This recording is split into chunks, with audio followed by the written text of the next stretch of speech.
Rob Smith top scores on 11 points. Scott Campos and Gary Cottham finish on 10 points.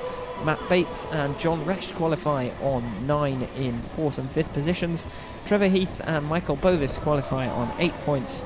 And Jon Stevens takes that last qualifying position on 7 points. Mark Richardson and Nick Lawrence both just miss out on 6 points. Niall Strudwick and Sam Heath on 5 also missing out. Thomas Young finishes on 4, Alex McLeod and Kevin House on 3 points apiece. Mark Baldock and Chris Neame alongside Kieran Davidson and the meeting reserve Carl Goldsmith all finish on 1, and Luke Coleman unfortunately failed to score. The draw has been made for the semi-finals, and our graphic shows you in which semi-final each rider is. The lineup for the first semi-final: Rob Smith in the red helmet colour, Scott Campos in blue, Matt Bates is in green, and Michael Bovis is riding in yellow. The second semi-final, the lineup for that one will be Gary Cottham in red, John Resch in blue, Trevor Heath in green, and Jon Stevens in yellow. The lineup for the first semi-final then sees Rob Smith, the top scorer this evening, go in the red helmet colour. Scott Campos scored 10 points in the heat, so he's likely to be a stiff competitor. But certainly don't rule out Matt Bates or Michael Bovis either, scoring 9 and 8 points apiece. And the positions see Rob Smith off the outside, Scott Campos off gate 3, Matt Bates off gate 2, and Michael Bovis off the inside gate in yellow.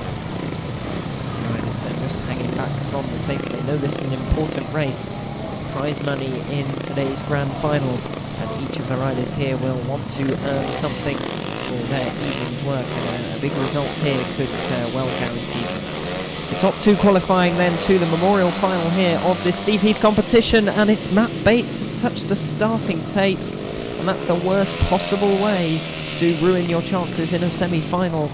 And Matt Bates is now forced to go off a 15-metre handicap, and it's disappointment for him because he's got a huge amount of work to do now if he is to keep up with the other 3 riders. He'll need to pass 2 just to make it into this memorial final, and if he does that, it'll certainly be a huge achievement, because we must bear in mind that Rob Smith in the red helmet colour has performed fantastically this evening, as has Scott Campos, and to be fair, Matt Bates and Michael Bovis had up until this point as well. Disappointment for Matt Bates. Instead of seeing 4 riders all hurtling down to bend 1 together, we're seeing 3 hurtling down to bend 1 together and 1 50 metres behind. That shouldn't affect the excitement of this, the semi-final top 2 qualifying, and at the moment, out of the start, it's Rob Smith and Scott Campos who are going to be the top 2, although Campos has run very wide, and coming through up the inside is Michael Bovis, but Campos blasts back down past him on the outside of the back straight there, and that leaves Rob Smith and Scott Campos in first and second positions, the 2 positions needed for qualification to the memorial final here today in the Steve Heath Memorial meeting. Out in front, it's Rob Smith then, who I've mentioned has experience in the Conference League. Scott Campos does also, and it's Michael Bovis in third position. Matt Bates closing in on him, but even passing Michael Bovis would not be enough for Matt Bates to qualify into the final today of this, the Steve Heath Memorial meeting. But out in front, Rob Smith looks good to qualify, as does Scott Campos in second position, although he is under a small amount of pressure from Michael Bovis. But it's Rob Smith coming out of bends 3 and 4, looking comfortable and taking the first position. Scott Campos in second place also moves through into the semi-final. Unfortunately eliminated from the competition are Michael Bovis and Matt Bates, but they've both performed creditably this evening. Matt Bates taking a victory in his first ride, and certainly from then on scoring second positions in his other qualification heats. Michael Bovis also scoring 2 victories, but it's Scott Campos and Rob Smith who qualify to the grand final.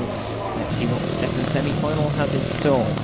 The different set of riders now, it's Gary Cottham in the red helmet colour. He's scored strongly throughout the meeting to put himself into a strong position here. He's off of gate number 1. John Resch in the blue helmet colour, he goes off gate number 4. Trevor Heath is off gate 3 in green, and Jon Stevens, who qualified on 7 points, is off gate 2. The riders then coming up to the start line for this, the second semi-final. Once again, the top 2 will qualify to the grand final of this evening's meeting. Which two riders will it be? Each of these riders perform well, it could be any of them, and as the tapes fly up, looks like Jon Resch has made the start and cuts right across the front of all of the riders. Coming through up the inside, and past him now is Trevor Heath. A great move there by Trevor Heath to come through past the insides of Jon Resch, and he tucks it tight on the inside of bends 3 and 4 and doesn't look like being passed around there. Jon Resch trying to find a way through. Jon Stevens has been dropped at the back, and now Jon Resch has dropped back from the back of Trevor Heath. So it looks good at the moment for Gary Cottham, who's comfortably out in front, and Trevor Heath, who's in second place behind him, to qualify through to the grand final, with Jon Resch in third place, set to miss out despite a rather brilliant start in which he got across to bend 1 in second position, and then just ran slightly wide coming out of the second turn, with the momentum he had being huge, carrying him straight past the corner. Trevor Heath came through up the inside. Trevor Heath is now set to qualify in second position. Gary Cottham out in front is set to take the victory, and he qualifies with the first position, with second place going to Trevor Heath, who also qualifies. Disappointment for Jon Resch, because he did the hard work. He was the second highest scorer of the riders in this race, and he just got beaten to the first bend there by Gary Cottham, and then out of the second bend he was overtaken by Trevor Heath. Also eliminated from the competition is Jon Stevens. That leaves the